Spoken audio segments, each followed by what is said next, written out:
시청자 여러분 안녕하십니까. 뉴스7의 김명우입니다. 인터넷 강국이라는 우리나라에서 어제 인감증명서 같은 기본적인 서류조차 뗄 수 없는 초유의 사태가 벌어졌습니다. 행정전산망이 마비되면서 국민들은 영문도 모른 채 큰 불편을 겪어야만 했습니다. 오늘 오전부터 온라인 민원 서비스인 정부24가 임시로 재개되긴 했습니다. 문제는 아직까지 왜 이런 일이 벌어졌는지 모른다는 겁니다. 먼저 김동영 기자가 보도합니다. 정부24 온라인 민원 사이트입니다. 어제 오후 2시부터 접속이 아예 차단됐지만 오늘 오전부터 임시 재개됐습니다. 주민등록 등본을 선택하니 열람과 출력이 가능합니다. 지금 예년 평상시 정도의 민원 신청과 성공률을 보이고 있는 상태인 거고요. 부산의 한 행정복지센터입니다. 어제까지 먹통이던 무인민원 발급기도 오늘 오전부턴 서류 발급이 가능해졌습니다. 하지만 온라인 민원 사이트에 사용자가 몰릴 경우 오류가 날 가능성은 여전히 남아 있습니다. 지자체 공무원이 접속하는 전산망인 세월은 아직 정상화되지 않았습니다. 행정안전부는 오늘 오후 3시부터 세월 행정 시스템으로 민원 처리가 가능한지 점검 중이라고 밝혔습니다. 한덕수 국무총리는 오늘 오전 관계부처 영상회의를 열고 이번 사태로 국민들이 불편과 혼란을 겪어 송구하다며 사과했습니다. 또 행정안전부를 중심으로 민간 전문가와 함께 총력 복구 작업을 벌여 전산망 정상화를 위해 최선을 다하겠다고 밝혔습니다. TV조선 김동영입니다. 행정전산망 유지와 민원 서류 발급은 정부의 가장 기본적인 업무라는 점에서 담당 부처는 책임을 피할 수 없어 보입니다.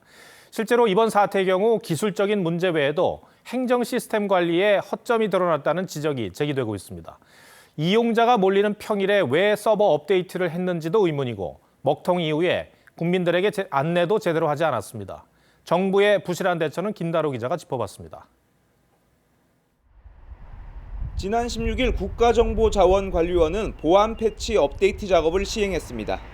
일각에서는 이 과정에서 오류가 발생해 행정망 마비 사태가 시작된 것으로 분석합니다. 행안부도 업데이트가 이번 사태에 어떤 영향을 미쳤는지 조사할 예정이라고 밝혔습니다. 서버나 전산망 업데이트는 오류 가능성 등 만일의 사태에 대비해 백업시키고 수차례 테스트를 거칩니다. 이 때문에 은행 등 대기업의 경우 평일이 아닌 주말이나 공휴일에 합니다. 되게 금요일 밤이나 일주일 업무가 없는 가장 수요가 적을 때 많이 하는 거거든요. 아무래도 공공 업무가 끝나고 나서 하는 게 맞는 거였죠. 행정안전부의 대처도 문제입니다.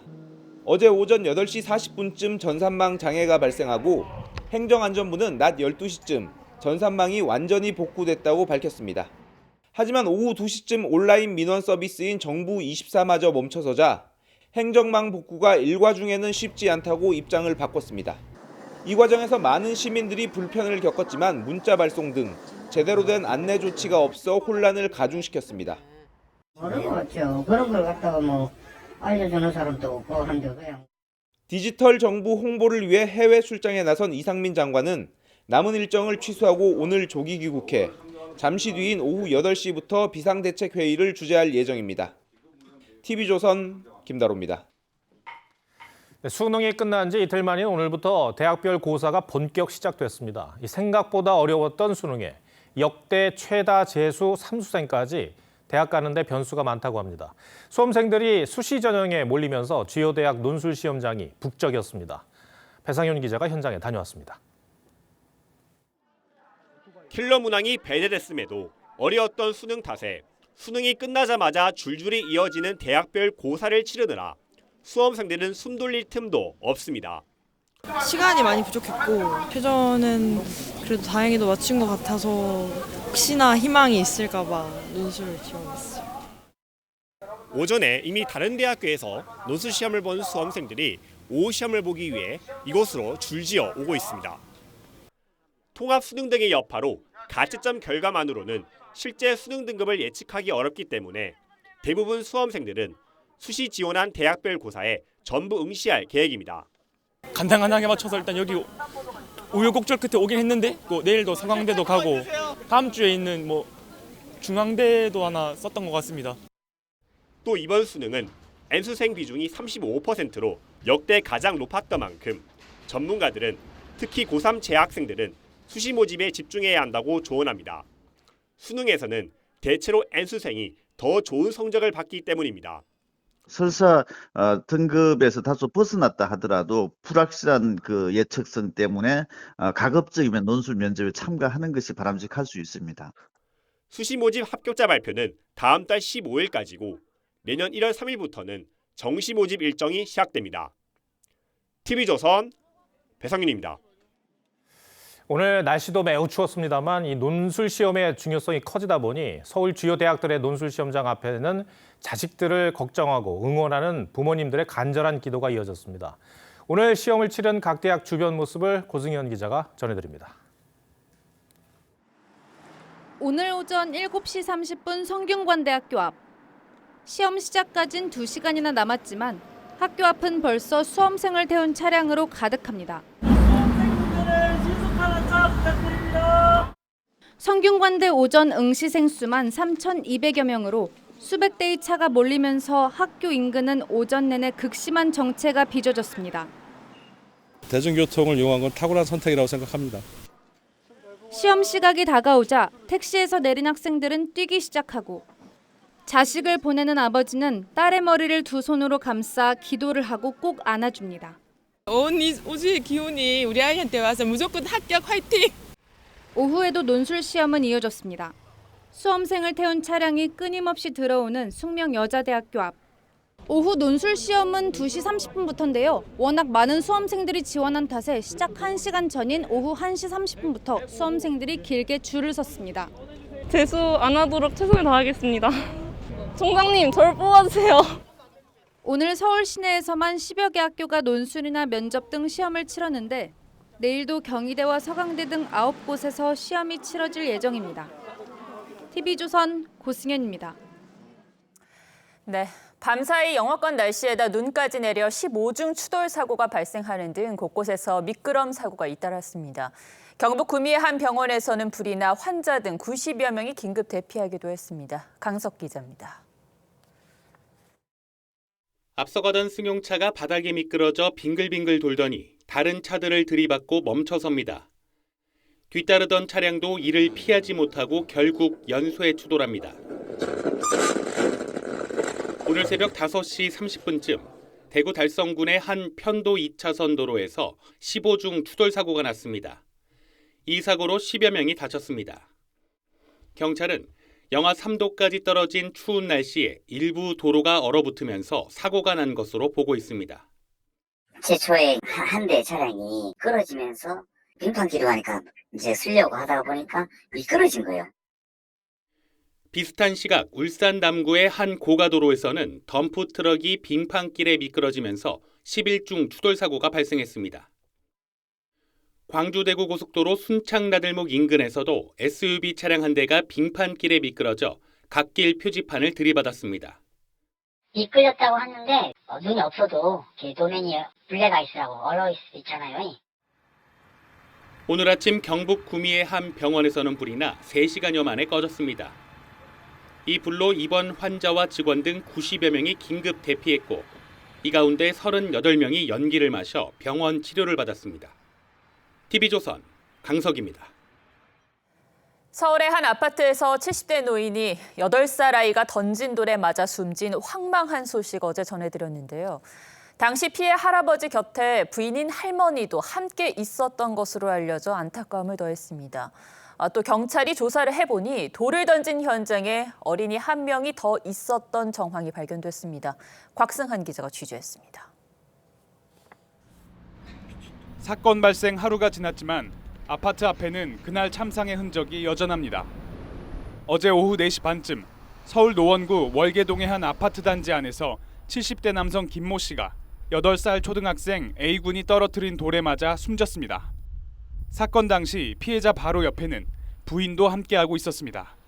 할머니 같이 지나가시다가 할아버지께서 맞으셔서 25년 전 지어진 이 아파트는 복도식 구조로 되어 있어 긴 복도를 따라 어디서든 물건이 떨어질 수 있습니다.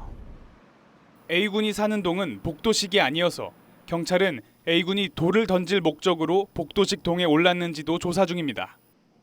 또 경찰은 당시 현장에 A군과 동갑인 친구도 같이 있었다는 정황을 파악하고 함께 수사하고 있습니다. A군은 경찰 조사에서 별 생각 없이 장난으로 돌을 던졌다고 진술한 것으로 전해졌습니다. 경찰은 두 어린이가 함께 돌을 던진 것인지 등 구체적 경위를 확인하고 있습니다. TV조선 곽승환입니다. 쌍방울 대북 송금 사건으로 기소된 이화영 전 경기도 부지사가 판사를 바꿔달라고 2번이나 신청을 했지만 법원은 모두 받아들이지 않았습니다. 그런데도 이 전 부지사 측은 대법원 판단까지 받겠다고 했습니다. 관련 재판은 4개월째 파행 중인데 또 항고하면 내년 총선 전에 1심 판결이 나오기 어려울 거란 관측이 나옵니다. 이 때문에 검찰은 재판 지연 전략으로 보고 있습니다. 김보건 기자입니다. 불법 대북 송금 사건의 재판 진행이 불공평하다며 지난달 23일 법관 기피 신청을 낸 이화영 전 부지사. 9일 만에 기각되자 불복해 항고했는데 법원은 담당 법관들이 불공평한 재판을 할 거란 의혹을 인정할 만한 사정이 있다고 보기 어렵다며 재차 기각했습니다. 항고장 제출 8일 만입니다. 이 전 부지사 측은 기각은 예상했지만 이렇게 빨리 나올 줄 몰랐다며 대법원에선 심도 깊게 판단해 줄 것이라고 재항고 방침을 밝혔습니다. 검찰은 이 전 부지사의 기피 신청을 재판을 장기간 지연시키려는 의도로 보고 있습니다. 사법행정권 남용 의혹으로 재판을 받은 임종환 전 법원행정처 차장의 법관 기피 신청은 대법원으로 간 지 4개월 만에 첫 기피 신청 7개월 만에 최종 결과가 나왔습니다. 이 전 부지사 측이 재판 상황이 불리하다고 보고 내년 2월로 예정된 법관 인사 때 재판부 교체를 노린다는 겁니다. 그렇게 되면 공판 절차를 갱신하는 절차로 수개월이 걸릴 전망이어서 총선 전 1심 선고가 불투명해졌다는 평가가 나옵니다. TV조선 김보건입니다. 요즘 주변에서 콜록거리는 소리가 자주 들리는데요. 독감과 코로나19 동시 유행이 쉽사리 가라앉지 않고 있습니다. 특히 코로나 백신 무료 접종은 올 겨울이 마지막이 될 전망이지만 시민들 반응이 미지근합니다. 다만 65세 이상 어르신들은 빨리 접종을 마무리했습니다. 손민성 기자입니다. 서울 은평구의 한 내과 의원. 대기실은 환자들로 붐비고 주사실에선 백신 접종이 한창입니다. 오늘 접종하는 거 화이자 접종이시고요. 힘 빼시고요. 따끈. 이곳 내과의원은 하루 평균 환자 20-30명이 지난 10월부터 코로나19 백신 접종을 하러 왔는데 이 중 대다수가 65세 이상 고령층입니다. 65세 이상 분들이 많이 맞았고 젊으신 40, 50대 분들은 거의 많이 맞진 않습니다. 30, 40대 분들은 거의 오지는 않고요. 실제로 65세 이상 고령층의 백신 접종률은 33% 가까이로 지난해 같은 기간보다 3배 정도 높습니다. 코로나19와 독감이 동시에 유행하면서 고령층의 접종률이 높아진 겁니다. 맞으면은 아무래도 만약에 또 한 번 걸렸다 그래도 좀 수월하겠지 그런 생각이 들죠. 하지만 일반 시민 접종률은 매우 저조합니다. 18세에서 64세는 1.5%, 12세에서 17세 청소년은 0.2%에 그쳤습니다. 젊은 층을 중심으로 백신 무용론이 만연한 데다 감염에 대한 두려움도 많이 없어졌기 때문입니다. 맞아봤는데 맞았을 때랑 안 맞았을 때랑 걸렸을 때 차이점이 없어가지고 그래서 안 맞은 거예요. 질병관리청은 백신 접종자의 입원과 사망 위험이 미접종자보다 훨씬 낮다며 겨울이 오기 전 백신 접종을 당부했습니다. TV조선 송미선입니다. 정치권 소식으로 이어가겠습니다. 정부 여당이 공매도 금지에 이어 주식 양도세 완화 카드를 꺼내들었죠. 민주당도 은행권의 초과 이익을 환수하는 횡재세 도입을 추진하고 있습니다. 웃지 못할 일은 양당이 서로 총선용 포퓰리즘 정책을 남발한다고 비판하고 있다는 겁니다. 최원희 기자가 보도합니다. 현재 상장 주식을 종목당 10억 원 이상 가지고 있으면 주식 양도세를 내는 대주주로 봅니다. 정부 여당은 이 기준을 올리는 방안을 검토하고 있습니다.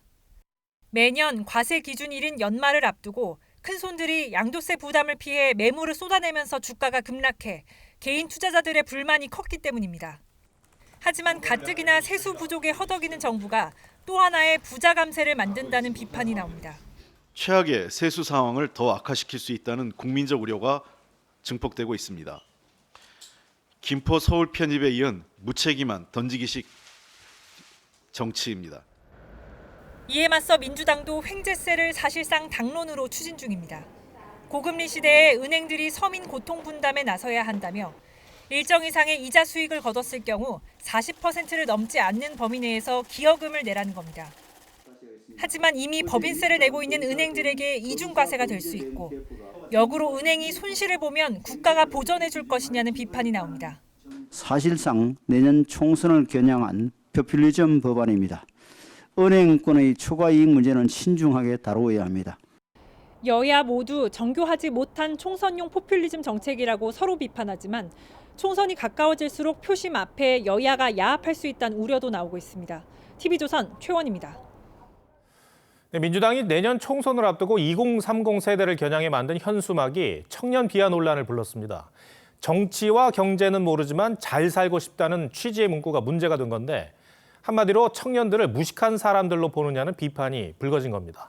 당내에서도 부적절하다는 말이 나왔습니다. 청년들 반응까지 장세희 기자가 취재했습니다. 국회 앞에 새로 걸린 더불어민주당 현수막입니다. 총선을 앞두고 청년 중도층을 겨냥해 당 로고도 빼고 당을 상징하는 파란색도 최소화했습니다. 그런데 공개된 4가지 현수막 문구 중 정치는 모르겠고 나는 잘 살고 싶어, 경제는 모르지만 돈은 많고 싶어 등의 청년 비하 논란이 불거졌습니다. 정치에 대해서도 잘 모르겠지만 어떤 청년들은 관심이 많기도 해서 조금은 반감을 살 수도 있는 카피라고 생각을 해요. 너무 대놓고 약간 관심은 없다 이렇게 말하니까 너무 부정적인 쪽으로 가는 게 아닌가. 민주당 청년 당원 그룹은 지금 당장 해당 시안을 철회해야 한다는 입장을 냈고 비명계 모임 원칙과 상식은 총선기획단의 대국민, 대당원 사과와 책임자 사퇴를 요구했습니다. 여당도 즉각 비판에 나섰습니다. 2030을 위한 깊은 고민 하나 없이 청년을 무지성한 세대로 비하한 것에 즉각 사과해야 할 것입니다. 비판 여론이 커지자 민주당은 최종 결정된 문구는 아니라고 해명했습니다. 다양한 의견 수렴 과정 중에 있고요. 수정도 하고 그렇게 되겠죠.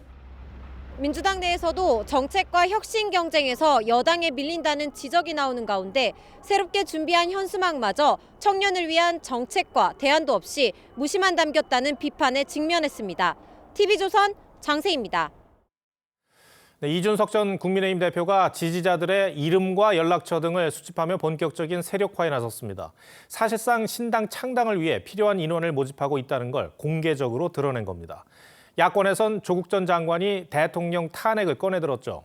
정치권에선 이 최근 창당 동력이 떨어진 두 사람의 조급한 마음이 반영된 것이란 해석도 나옵니다. 이태희 기자가 보도합니다. 이준석 전 대표가 SNS에 공개한 온라인 페이지입니다. 접속하면 이름과 전화번호, 거주 지역 등을 입력할 수 있는데 수집한 정보를 내년 총선일까지만 보유 활용하겠다고 명시했습니다. 이 전 대표는 교류를 위한 연락망이라고 했지만 사실상 창당을 위한 새 결집에 나선 겁니다. 정당 창당을 위해선 200명 이상 발기인이 필요하고 5개 시도당에서 각각 당원 1000명씩을 모아야 합니다. 지금까지 1727명이 오늘 안에 1000명을 넘는 곳이 한 5군데가 된다면은 그건 되게 재밌는 의미일 것 같아요. 당내에선 창당 동력이 떨어진 이 전 대표가 조급해진 거란 목소리도 나옵니다. 한 국민의힘 의원은 현역 의원들의 신당 참여가 어려워지자 분위기를 전환시켜보기 위해 지지자 모집에 나선 것이라고 했습니다. 야권 지대에서 창당 움직임을 보이는 조국 전 장관은 SNS에 윤석열 대통령 탄핵을 언급했습니다. 윤 대통령이 당무에 개입했다며 선거법 등 위반에 해당돼 탄핵 사유가 된다는 주장입니다. 하지만 야당 내에서도 대통령 탄핵은 국민 정서와 맞지 않다며 강성 지지층 결집을 노린 발언이란 지적이 나왔습니다. TV조선 이태희입니다. 네, 에이펙 순방 마지막 날 윤석열 대통령은 기시다 일본 총리와 함께 과학기술 분야의 한미일 3국 공조를 강조했습니다. 한일 양국이 다른 나라에서 공동 행사를 개최한 건 이번이 처음입니다. 기시다 총리는 윤 대통령과 올해 7차례나 만나는 신기록을 달성했다며 양국 관계를 과시했습니다. 이태형 기자입니다. 윤석열 대통령과 기시다 일본 총리가 밝은 표정으로 악수를 나눕니다. 에이펙 정상회의 마지막 날까지 동반 일정을 소화한 두 정상은 스탠퍼드대에서 열린 좌담회에서 첨단 기술과 AI, 청정 에너지 분야에서 한미일 3국 공조를 강조했습니다. 한일 간 협력의 지평을 첨단 과학기술 분야로 확대해 나가기로 한 데 이어 한미일 3국 협력을 핵심 신흥기술과 공급망 협력을 아우르는 윤 대통령은 기시다 총리가 국제사회에서 가장 가까운 사이라며 추켜 세웠고 기시다 총리는 윤 대통령과 올해만 7차례 만나는 신기록을 세웠다며 화답했습니다. ユン大統領とは今年だけで7回も会談をしています。文字通り新記録です。 두 정상은 한일 스타트업 청년들과의 만남 일정도 같이 소화하며 한일 연대를 강조했습니다. 한국과 일본 양국 스타트업의 경쟁력이 우수한 만큼 양국의 연대와 협력이 확대되면 훌륭한 시너지가 날 것이라고 기대합니다. 기대를 모았던 시진핑 주석과의 한중 회담은 짧은 담소만 나눴을 뿐 성사되지 않았습니다. 윤 대통령은 올해 마지막 다자 외교 무대인 에이펙의 모든 일정을 마치고 귀국길에 올랐습니다. TV조선 이태영입니다. 이번 에이펙 미중 정상회담에서 시진핑 국가주석이 판다 외교를 재개할 가능성을 시사해 주목을 끌었습니다. 그동안 중국은 미국에 임대한 판다들을 계약 기간이 끝나는 대로 속속 돌려받아 미중 관계를 반영하는 것 아니냐는 말도 나왔습니다. 오늘은 신은석 기자가 판다 외교에 포커스를 맞췄습니다. 미국 동물원에서 귀여움을 독차지하던 판다 가족 3마리. 계약이 끝나 중국으로 돌아갈 땐 TV로 생중계할 정도로 미국인들은 아쉬워했습니다. Celebrating the joy of all of their cubs. 한 백악관 기자는 바이든 미국 대통령이 해결해 줄 수는 없는지 질문하기도 했습니다. Is there any chance the president is going to ask President Xi to let the pandas stay? 이처럼 미국인들의 판다 사랑은 대단합니다. 응답이라도 하듯 시진핑 국가주석은 미국 재계 인사들이 총출동한 만찬에서 판다 얘기를 꺼냈습니다. 大熊猫是中美人民的友谊使者，我们愿意继续同美国开展大熊猫保护合作。 내년 이후 남은 판다 4마리마저 돌아가면 미국엔 판다가 한 마리도 남지 않게 됩니다. 백악관도 서둘러 환영한다는 메시지를 냈습니다. So I think it'd be really cool to have him back. 지난 1972년 닉슨 미국 대통령의 중국 방문을 계기로 판다는 처음 미국에 왔습니다. 귀엽고 낙천적인 모습에 인기몰이를 하면서 한때 15마리까지 있기도 했습니다. 하지만 미중 관계 악화와 맞물려 중국 정부는 계약 연장 없이 판다들을 데려가기 시작했고 징벌적인 외교란 말도 나왔습니다. I believe that the Chinese may well be pulling back from pandas at Western zoos. 지난 2월엔 미국 동물원에서 판다가 폐사하는 일이 생겨 중국에선 반미 감정으로 번지기도 했습니다. 이번 미중 정상회담을 계기로 겨우 갈등 확산은 피했다는 평가가 나오는 가운데 판다 외교관이 다시 훈풍까지 불게 할 수 있을지 뉴스7 포커스였습니다. 아시안게임에도 정식 종목으로 채택된 e스포츠, 그중에서도 리그 오브 레전드, 이른바 롤은 전 세계 1억 명이 즐기는 게임인데요. 세계 최강자를 가리는 롤 월드컵이 국내에서 열리고 있고 내일은 우리 프로팀과 중국팀이 결승전을 치릅니다. 하루를 앞두고 광화문에서는 이들을 응원하는 전야제 행사까지 열렸는데 이 추위에도 인기가 대단합니다. 현장에 있는 취재기자 연결해 보겠습니다. 자, 한지은 기자, 날씨가 꽤 추운데 많은 팬들이 즐기고 있습니까? 네, 관람구역에 모인 공식적으로 초청된 관람객만 6천 명이 넘는데요. 티켓 없이 현장을 찾은 시민들까지 합치면 참가자 수는 1만 명을 넘을 것으로 보입니다. 오후 5시 반부터 시작돼 밤 9시까지 열리는 오늘 행사는 내일 열릴 롤 월드컵 결승전의 열기를 더욱 달궈줄 전야제로 국내외 유명 아티스트들이 화려한 공연을 펼치고 있습니다. 롤은 리그 오브 레전드의 앞글자를 딴 약자로 10명이 5대5로 온라인상에서 싸워 상대 기지를 파괴하면 승리하는 실시간 액션 전략 게임입니다. 전 세계 이용자 수가 월 1억 명에 달하는 인기 게임으로 지난 항저우 아시안 게임에서 정식 종목으로 채택돼 우리나라에 금메달을 안겨준 종목이기도 합니다. 롤 월드컵은 2011년부터 매년 열리는 국제 행사로 우리나라에서는 2014년과 2018년에 이어 3번째로 열렸습니다. 같은 게임을 공유하는 사람들이 이렇게 많이 한자리에 모여서 되게 좋은 것 같고요. 내일 결승에서는 항저우 국가대표팀 주장이었던 페이커 이상혁 선수가 속한 프로팀 T1이 중국 프로팀 웨이보 게이밍과 맞붙습니다. 광화문 광장에서 TV조선 한지은입니다. 최근 부동산 시장에 한파가 몰아닥쳤습니다. 거래량이 줄고 매물이 쌓이면서 한 달 새 수억 원씩 떨어진 하락 거래가 속출하고 있습니다. 전문가들은 집값 상승세에 제동이 걸렸다는 데는 동의를 하면서도 향후 전망은 엇갈린 분석을 내놓는데요. 정수영 기자가 짚어봅니다. 서울 송파구의 아파트입니다. 지난달만 해도 21억 원을 웃돌던 전용 84제곱미터의 매매가는 한 달 만에 2억 원 넘게 떨어졌습니다. 6천 세대가 넘지만 이번 달 매매 거래는 단 2건에 불과할 정도입니다. 매물은 지금 수십 개가 쌓이고 매수자는 거의 절벽인 상태입니다. 국내 아니면 거래가 안 됩니다, 지금. 서울 전역에서 한 달 새 수억 원씩 떨어진 매매 거래가 속출하고 있습니다. 한풀 꺾인 서울 아파트값 상승세는 각종 지표로도 나타납니다.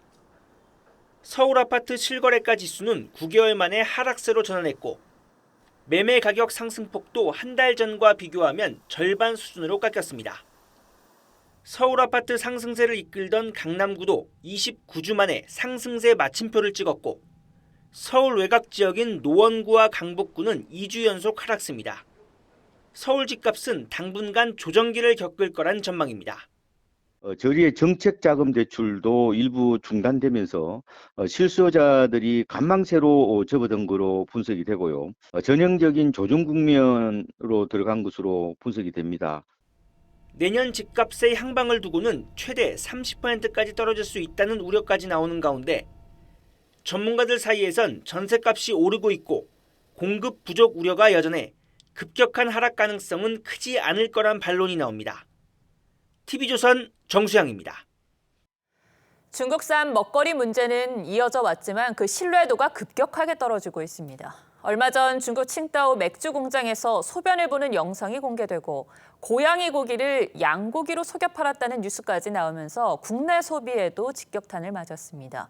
칭다오를 수입하는 국내 업체는 희망퇴직을 받는 상황까지 이르렀습니다. 장윤정 기자입니다.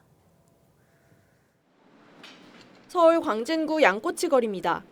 점심을 조금 넘긴 시간이지만 거리는 한산합니다.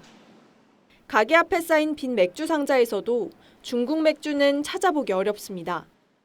중국 산둥성의 칭다오 공장에서 작업복을 입은 남성이 맥주 원료에 소변을 보는 영상이 공개된 이후 중국 맥주를 찾는 손님이 줄어든 겁니다. 많이 적어졌어요. 선들보다는 할인이 많이 찼죠. 칭다오 수입사는 국내에서 판매되는 제품과 관계없는 공장이라고 해명했지만 소비자 반응은 싸늘합니다. 너무 더럽기도 하고 원래 양꼬치 먹을 때 항상 칭따오 마셨는데 이제 안 마실 것 같습니다. 지난달 중국 맥주 수입량은 2,281톤. 전년 동기 대비 절반 가까이 감소했습니다.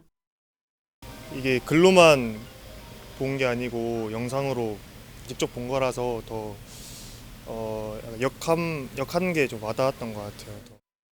위생 이슈로 직격탄을 맞은 국내 수입사는 최근 희망퇴직에 나섰습니다. 칭다오 맥주와 함께 인기를 끌었던 양꼬치도 중국에서 고양이 고기를 양고기로 속여 팔다 적발됐다는 소식이 알려진 이후 양고기 먹기 겁난다는 반응이 쏟아지고 있습니다.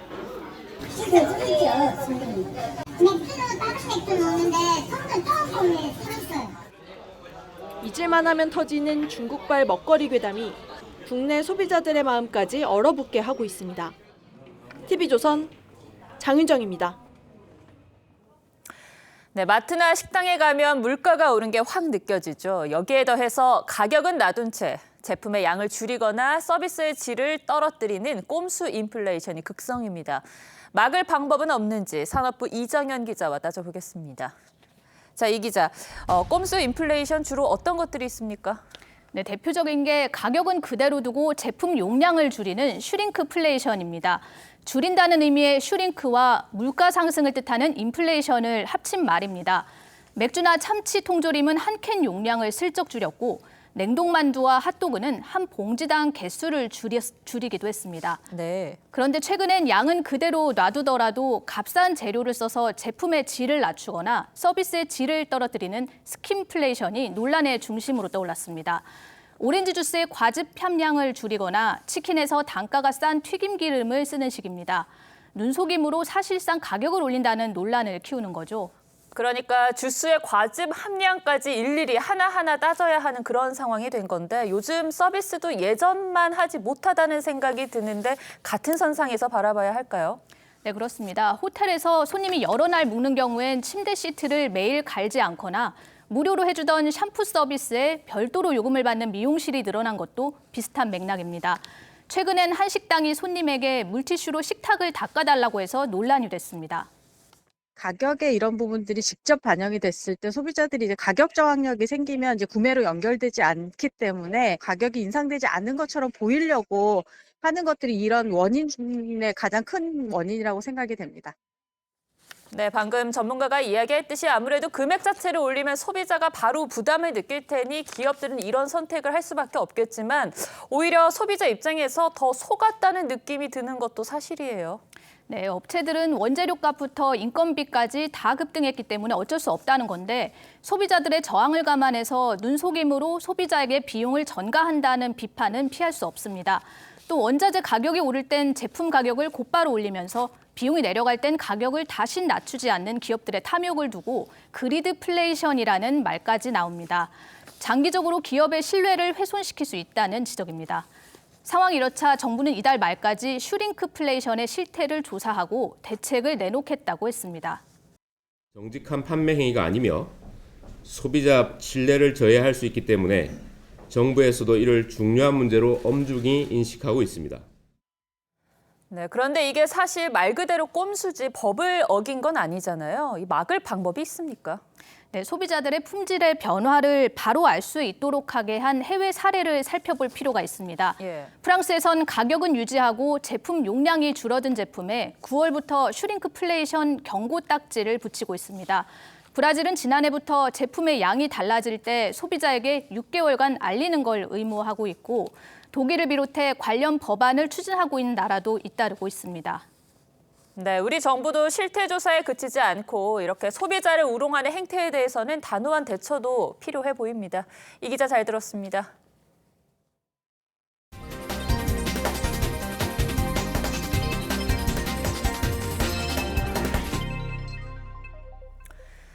가자 북부를 장악한 이스라엘군이 이제 남부로 눈을 돌려 주택가를 공습했습니다. 적어도 26명이 숨졌는데 어린이들의 피해가 컸습니다. 가자 최대 규모인 알시파 병원에는 철수하라고 경고한 것으로 알려졌습니다. 류주현 기자입니다. 다친 아이를 안고 응급실로 뛰어들어옵니다. 가족을 모두 잃은 여성은 절규합니다.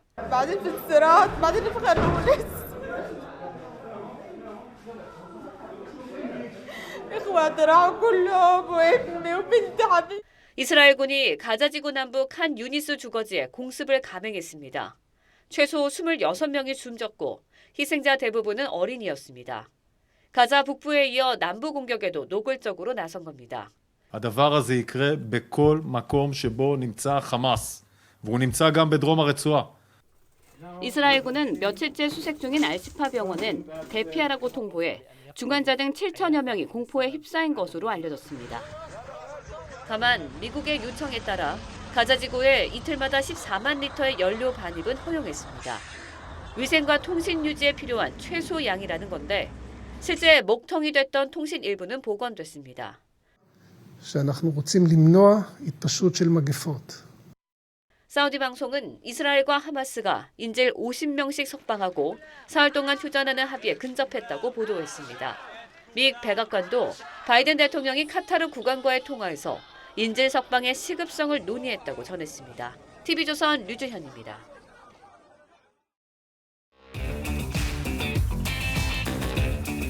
뉴스야 시작합니다. 정치부 김아림 기자 나와 있습니다. 첫 번째 물음표 볼까요? 네, 첫 번째 물음표는 조추송 출마의 득실입니다. 조국 추미애 송영길 이 세 사람이 내년 총선에 나올 것 같아요.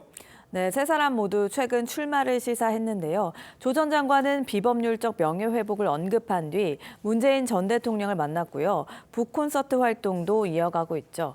호남신당이나 비례정당, 무소속 출마 가능성이 거론됩니다. 송영길 전 대표는 비례신당으로 출마하는 방안을 검토 중이라고 밝혔는데요. 추미애 전 장관도 지난 6일 항상 뒤늦게 추미애가 옳았다고 후회하시는데 애초에 후회할 일은 안 만들어야 한다고 해서 출마 암시라는 해석이 나왔습니다. 비법률적 방식으로 저의 명예를 회복하는 길을 찾아야 되지 않나. 그런데 민주당 반응은 어떻습니까? 아마 기억하실 텐데요. 이재명 대표가 대선 후보일 당시에 조국 사태와 관련해 내로남불임을 인정하고 3번이나 사과를 했죠. 변명의 여지가 없는 잘못입니다. 제가 할 수 있는 범위 내에서는 아주 낮은 자세로 진지하게 사과드립니다. 때문에 당 지도부와 친명계 의원들도 거리를 두고 있습니다. 제가 지금 이 상황에서 뭐라고 말씀드릴 수는 없는데요. 조국 장관 개인의 판단이기 때문에. 친명계 정성호 의원은 항소심 재판에 충실해야 하지 않겠느냐고 했습니다. 자칫 같은 편으로 보일 경우 중도층과 청년층 표심에 부정적 영향을 미칠 거란 우려가 있기 때문인데요. 송 전 대표는 민주당 전당대회 돈봉투 의혹으로 재판을 받고 있고 조 전 장관은 자녀 입시 비리로 1심에서 실형을 선고받았죠. 송 전 대표는 최근 한동훈 장관에 대해 원색적 비난을 해 중도층의 반감을 사면서 이미 야권의 리스크로 작용한다는 지적도 있습니다. 와가지고 국회에 와서 이 300명 지보다 인생 선배일 뿐만 아니라 한참 검찰 선배놈들을 조롱하고 능멸하고 이 그대로 놔둬야 되겠습니까 이게? 세 사람 모두 뚜렷한 지지층이 있는 것 같던데 긍정적으로 작용할 거란 시각은 없습니까? 네, 두터운 팬층이 있기 때문에 이들을 중심으로 지지층을 결집시켜야 한다는 주장도 일부 있는 게 사실입니다. 이들이 이재명 대표 지지층과 다른 성격의 지지층을 보유하고 있기 때문입니다. 조금 다른 지지층 그룹을 이렇게 갖고 있는 분이 또 조국 수석님이시잖아요. 그러니까 외연을 조금은 확장할 수 있는 카드로서. 하지만 집토끼도 분산되고 산토끼인 중도층 표심도 잃는 것 아니냐는 우려로 인해서 총선에서 민주당과 연대할 가능성은 낮다는 전망이 나옵니다. 네, 알겠습니다. 첫 번째 물음표 정해볼까요? 네, 첫 번째 물음표 조추송 출마의 득실의 느낌표는 선거제 개편의 변수로 하겠습니다. 비례대표를 통해 소수정당의 원내 진출 가능성이 높은 현행 선거제 하에선 조국 신당이 4-5석을 가져갈 수 있다는 전망이 민주당 내에서도 나오고 있습니다. 당장 총선에서 민주당 의석을 잠식할 수 있는 겁니다. 하지만 이후 입법 활동에선 민주당과 연대할 가능성이 높기 때문에 나쁠 것 없다는 분석도 나옵니다. 결국 민주당이 이들 신당에 대한 유불리를 막판까지 따져보면서 거대 양당에 유리한 방식으로 선거제 개편에 합의할지 비례신당에 유리한 현행 선거구를 유지할지 총선 직전까지 시간을 끌 거란 전망이 나옵니다. 두 번째 물음표는 뭡니까? 네, 두 번째 물음표는 한동훈 출마할 결심입니다. 네. 요즘 한동훈 법무부 장관 행보를 두고 내년 총선에 출마하는 것 아니냐 이런 전망들이 정말 많이 나오더군요. 네, 어제 또 눈에 띄는 부분은 한 장관이 정책 일정으로 간 대구에서 대구 시민들에 대한 존경과 애정을 언급했다는 점입니다.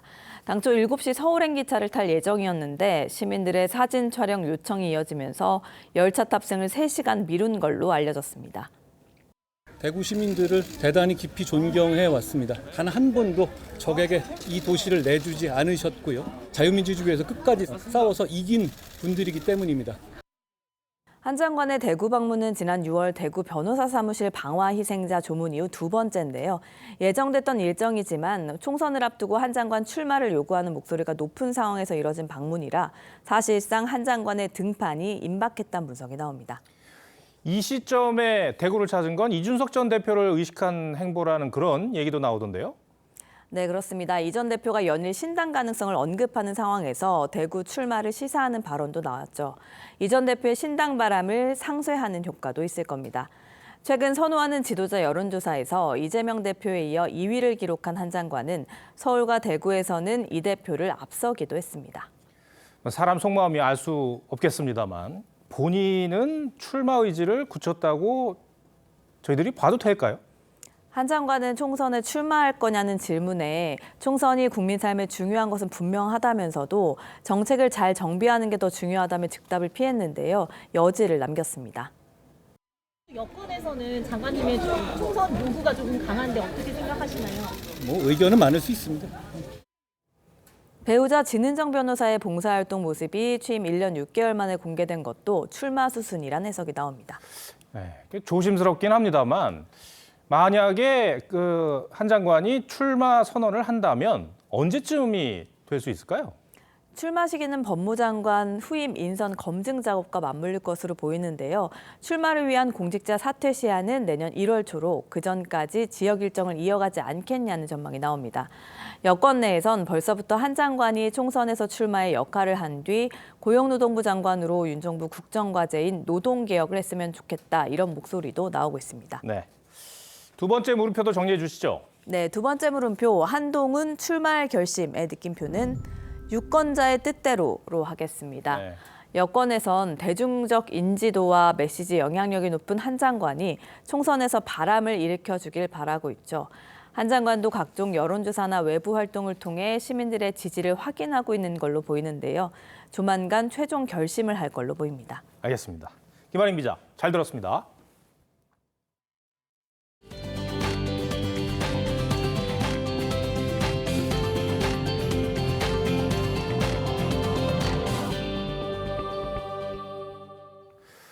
네, 우리 축구대표팀이 중국과의 북중미 월드컵 아시아 2차 예선을 앞두고 국내에서 마지막 훈련을 소화했습니다. 선수들은 강추위에 훈련장을 찾아 응원하는 300명의 팬들에게 팬 서비스도 잊지 않았습니다. 이다선 기자가 훈련장을 다녀왔습니다. 싱가포르전 대승으로 꿀맛 같은 휴식을 취한 뒤 다시 모인 클린스만호. 이렇게 추운 날씨에 여기까지 와주셔서 너무 감사합니다. 저희가 또 재밌는 훈련 보여드릴 테니까. 추운 날씨에도 선수들의 훈련을 직접 보기 위해 300명의 팬들이 모였습니다.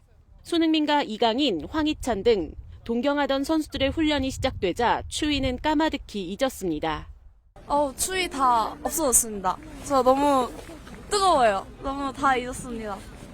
손흥민은 팬들이 준비한 선물을 직접 착용하는 팬 서비스도 뽐냈습니다. 진짜 말로 다 할 수 없고 너무 보고 싶었던 모습을 이렇게 가까이서 봐서 진짜 행복했고. 클린스만호의 다음 상대는 피파 랭킹 79위 중국입니다. 한 수위 한국을 상대로 중국은 거친 플레이를 펼칠 가능성이 높은 가운데 우리 선수들도 휘말리지 않고 맞서 싸우겠다는 각오입니다. 두려워할 것도 없고 저희가 해야 할 플레이를만 잘한다면 충분히 좋은 결과 가지고 올 수 있다고 생각합니다. 팬들의 사랑으로 에너지를 충전한 우리 선수들은 내일 오전 출국해 21일 중국 원정을 치릅니다. TV조선 이다솜입니다.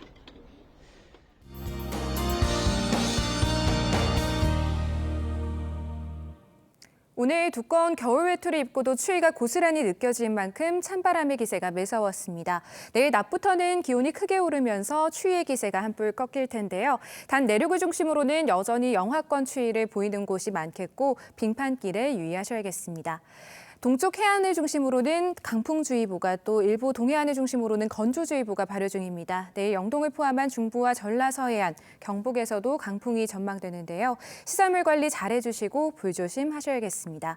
내일 오후 영서 남부에 비가 조금 오겠고 곳곳으로 빗방울이 떨어지겠습니다. 서쪽 지역은 미세먼지 농도가 높게 나타나겠습니다.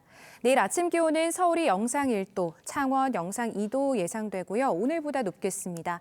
낮 기온은 서울이 14도, 대구 16도로 오늘보다 5도에서 9도가량 높겠습니다. 내일 바다의 물결은 최고 3에서 4m 안팎이 예상됩니다. 다음 주 중반까지 한낮에는 비교적 온화하겠습니다. 날씨였습니다. 11월 18일 토요일 뉴스7 마치겠습니다. 함께해 주셔서 고맙습니다.